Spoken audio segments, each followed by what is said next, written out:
So last week, we decided that we were going to dive in to Huddleston's favorite series of all time, Harry Potter, and we started with the Sorcerer's Stone. So we finished chapter 1 last week, which was how we were introduced to what happened to Harry and how he came to live with his aunt and his uncle. We also got to meet some of the people that will become very important with Harry later on in his life. So now we are going to start chapter 2, which is called The Vanishing Glass. Nearly 10 years had passed since the Dursleys had woken up to find their nephew on the front step, but Privet Drive had hardly changed at all. The sun rose on the same tidy front gardens and lit up the brass number 4 on the Dursleys' front door. It crept into their living room, which was almost exactly the same as it had been on the night when Mr. Dursley had seen that fateful news report about the owls. Only the photographs on the mantelpiece really showed how much time had passed. 10 years ago, there had been lots of pictures of what looked like a large pink beach ball wearing different colored hats. I wonder what that large pink beach ball really was. Oh, well, but Dudley Dursley was no longer a baby, and now the photographs showed a large blonde boy riding his first bicycle, on a carousel at the fair, playing a computer game with his father, being hugged and kissed by his mother. The room held no sign at all that another boy lived in the house too. Yet Harry Potter was still there, asleep at the moment, but not for long. His Aunt Petunia was awake, and it was her shrill voice that made the first noise of the day. Up! Get up! Now! Harry woke with a start. His aunt tapped on the door again. Up! She screeched. Harry heard her walking toward the kitchen, and then the sound of the frying pan being put on the stove. He rolled onto his back and tried to remember the dream he had been having. It was a good one. There had been a flying motorcycle in it. That sounds familiar. He had a funny feeling he'd had the same dream before. His aunt was back outside the door. Are you up yet? She demanded. Nearly, said Harry. Well, get a move on. I want you to look after the bacon, and don't you dare let it burn. I want everything perfect on Duddy's birthday. Harry groaned. What did you say? His aunt snapped through the door. Nothing. Dudley's birthday. How could he have forgotten? Harry got slowly out of bed and started looking for socks. He found a pair under his bed and, after pulling a spider off of one of them, put them on. Harry was used to spiders because the cupboard under the stairs was full of them, and that was where he slept. When he was dressed, he went down the hall into the kitchen. The table was almost hidden beneath all Dudley's birthday presents. It looked as though Dudley had gotten the new computer that he wanted, not to mention the second television and the racing bike. Exactly why Dudley wanted a racing bike was a mystery to Harry, as Dudley was very large and he hated exercise. Unless, of course, it involved punching somebody. Dudley's favorite punching bag was Harry, but he often couldn't catch him. Harry didn't look it, but he was very fast. Perhaps it had something to do with living in a dark cupboard, but Harry had always been small and skinny for his age.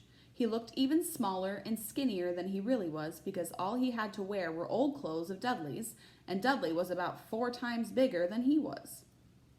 Harry had a thin face, knobby knees, black hair, and bright green eyes. He wore round glasses held together with a lot of Scotch tape because of all the times Dudley had punched him on the nose. The only thing Harry liked about his own appearance was a very thin scar on his forehead that was shaped like a lightning bolt. He had thought as long as he could remember, and the first question that he had ever remembered asking his Aunt Petunia was how he had gotten it. In the car crash when your parents died, she had said, and don't ask questions. Don't ask questions.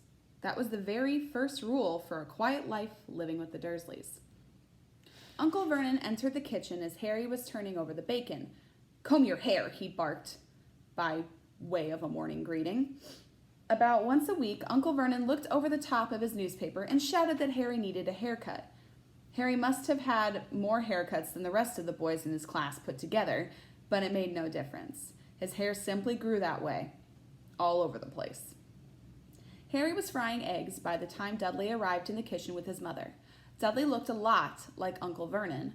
He had a large pink face, not much neck, small, watery blue eyes, and thick blonde hair that lay smoothly on his thick, fat head. Aunt Petunia often said that Dudley looked like a baby angel. Harry often said that Dudley looked like a pig in a wig. Harry put the plates of bacon and eggs on the table, which was difficult as there wasn't much room. Dudley, meanwhile, was counting his presents, and his face fell. 36, he said, looking up at his mother and father. That's 2 less than last year. Darling, you haven't counted Aunt Marge's present. See, it's here under this big one from Mom and Dad. All right, 37 then, said Dudley, going red in the face. Harry, who could see a huge Dudley tantrum coming on, began wolfing down his bacon as fast as possible in case Dudley turned the table over. Aunt Petunia obviously scented danger too because she said quickly, and we'll buy you another 2 presents while we're out today. How's that, Pumpkin? 2 more presents. Is that all right? Dudley thought for a moment. It looked like hard work. Finally, he said slowly, so I'll have 39, sweetie, said Aunt Petunia. Oh. Dudley sat down heavily and grabbed the nearest present. All right, then. Uncle Vernon laughed. Little Tyke wants his money's worth, just like his father. Attaboy, Dudley. He ruffled Dudley's hair. At that moment, the telephone rang, and Aunt Petunia went to answer it while Harry and Uncle Vernon watched Dudley unwrap the racing bike, a video camera, a remote-control airplane, 16 new computer games, and a VCR. Do you guys even know what a VCR is?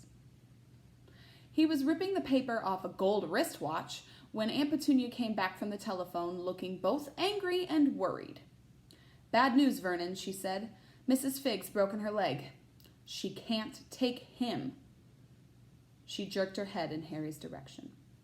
Dudley's mouth fell open in horror, but Harry's heart gave a leap. Every year on Dudley's birthday, his parents took him and a friend out for the day to adventure parks, hamburger restaurants, or the movies. Every year, Harry was left behind with Mrs. Figg, a crazy old lady who lived 2 streets away. Harry hated it there. The whole house smelled of cabbage, and Mrs. Figg made him look at photographs of all the cats that she's ever owned. Now what? Said Aunt Petunia, looking furiously at Harry as though he'd planned this. Harry knew he ought to feel sorry that Mrs. Figg had broken her leg, but it wasn't easy when he reminded himself it would be a whole year before he had to look at Tibbles, Snowy, Mr. Paws, and Tufty again. We could phone Marge, Uncle Vernon suggested. Don't be silly, Vernon. She hates the boy. The Dursleys often spoke about Harry like this, as though he wasn't there, or rather, as though he was something very nasty that couldn't understand them, like a slug. What about that, what's her name? Your friend, Yvonne. On vacation in Majorca, snapped Aunt Petunia. You could just leave me here, Harry put in hopefully. He'd be able to watch what he wanted on television for a change and maybe even have a go on Dudley's computer. Aunt Petunia looked as though she just swallowed a lemon. And come back and find the house in ruins? She snarled. I won't blow up the house, said Harry, but they weren't listening. I suppose we could take him to the zoo, said Aunt Petunia, and leave him in the car. That car's new. He's not sitting in it alone. Dudley began to cry loudly. In fact, he wasn't really crying. It had been years since he'd really cried, but he knew that if he screwed up his face and wailed, his mother would give him anything he wanted. Dinky Duddydums, don't cry. Mommy won't let him spoil your special day, she cried, flinging her arms around him. I don't want him to come, Dudley yelled between huge pretend sobs.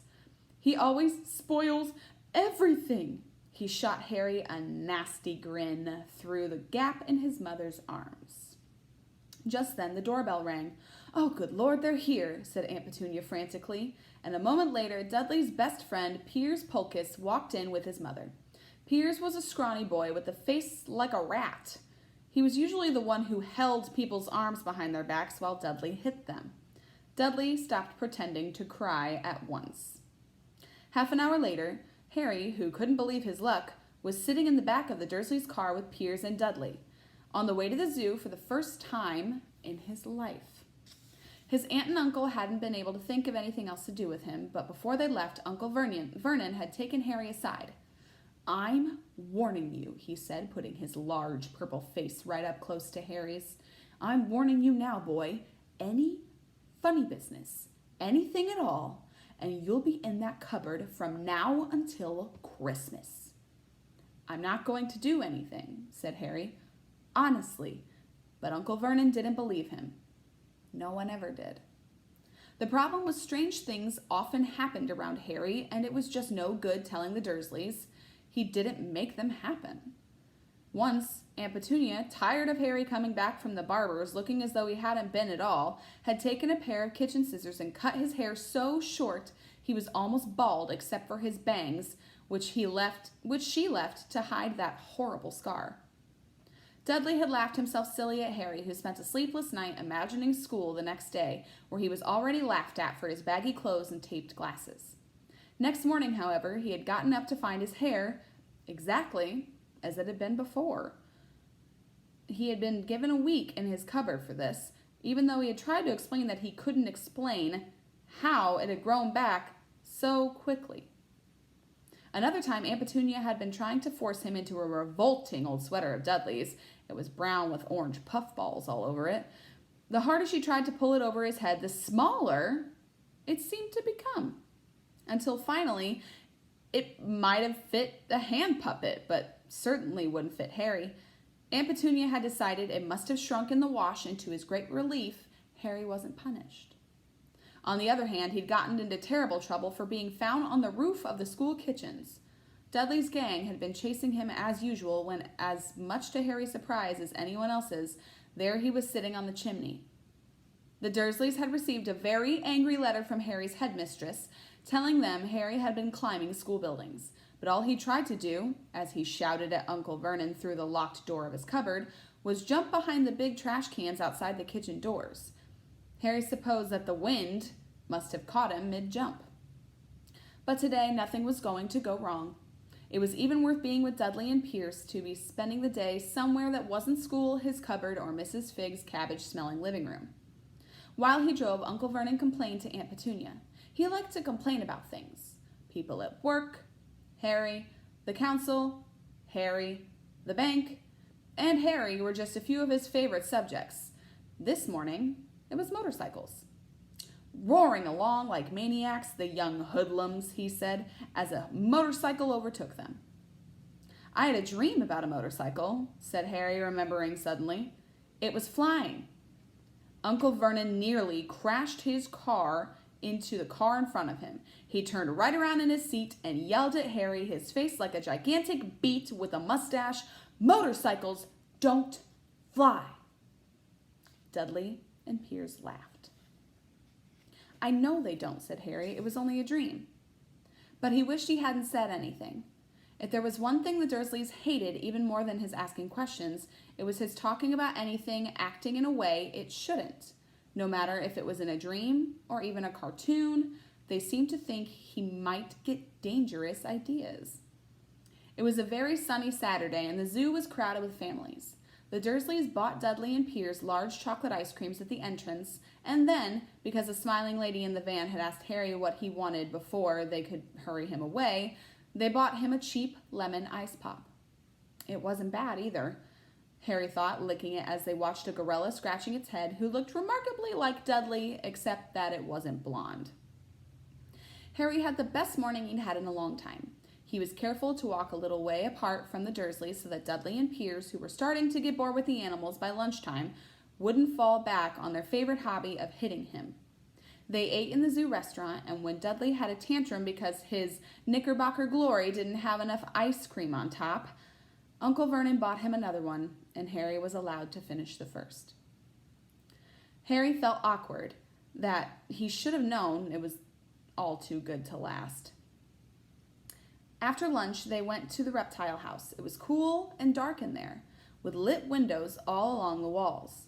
Behind the glass, all sorts of lizards and snakes were crawling and slithering over bits of wood and stone. Dudley and Pierce wanted to see huge, poisonous cobras and thick, man-crushing pythons. Dudley quickly found the largest snake in the place.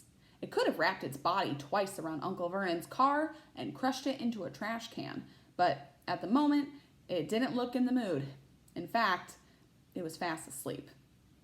Dudley stood and his nose pressed against the glass, staring at the glistening brown coils. "Make it move," he whined at his father. Uncle Vernon tapped on the glass, but the snake didn't budge. "Do it again," Dudley ordered. Uncle Vernon tapped the glass smartly with his knuckles, but the snake just snoozed on. "This is boring," Dudley moaned, and he shuffled away. Harry moved in front of the tank and looked intently at the snake. He wouldn't have been surprised if it had died of boredom itself. No company except stupid people drumming their fingers on the glass, trying to disturb it all day long. It was worse than having a cupboard as a bedroom, where the only visitor was Aunt Petunia hammering on the door to wake you up. At least he got to visit the rest of the house. The snake suddenly opened its eyes, stared slowly, very slowly as it raised its head until its eyes were on a level with Harry's. And it winked. Harry stared, and then he looked quickly around to see if anyone was watching. They weren't. He looked back at the snake and winked too. The snake jerked its head toward Uncle Vernon and Dudley, then raised its eyes to the ceiling. It gave Harry a look that said quite plainly, "I get that all the time." "I know," Harry murmured through the glass, though he wasn't sure the snake could hear him. "It must be really annoying." The snake nodded vigorously. "Where do you come from, anyway?" Harry asked. The snake jabbed its tail at a little sign next to the glass, and Harry peered at it. "Boa constrictor, Brazil."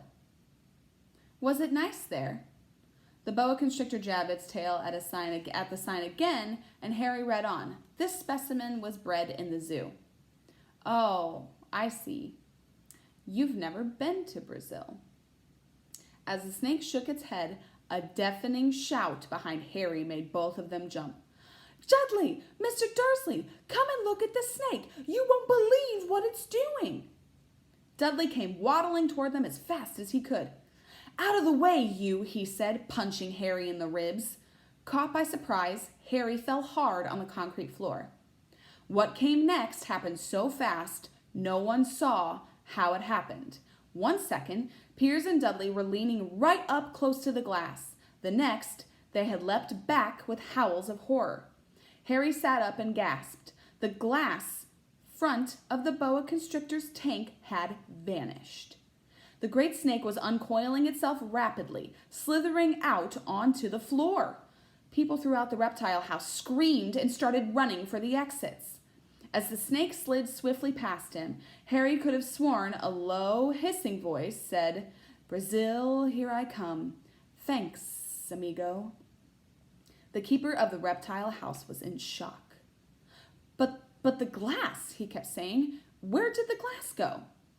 The zoo director made himself and Petunia a cup of strong, sweet tea while he apologized over and over again. Piers and Dudley could only gibber. As far as Harry had seen, the snake hadn't done anything except snap playfully at their heels as it had passed. But by the time they were all back in Uncle Vernon's car, Dudley was telling them how it had nearly bitten off his leg, while Piers was swearing it had tried to squeeze him to death. But worst of all, for Harry at least, was Piers calming down enough to say, "Harry was talking to it. Weren't you, Harry?" Uncle Vernon waited until Piers was safely out of the house before starting on Harry. He was so angry he could hardly speak. He managed to say, "Go, cupboard, stay, no meals," before he collapsed into a chair, and Aunt Petunia had to run to get him a large brandy. Harry lay in his dark cupboard much later, wishing he had a watch.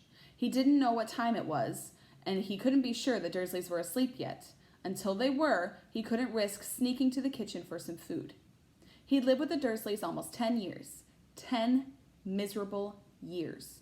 As long as he could remember, ever since he'd been a baby and his parents had died in that car crash, he couldn't remember being in the car when his parents had died.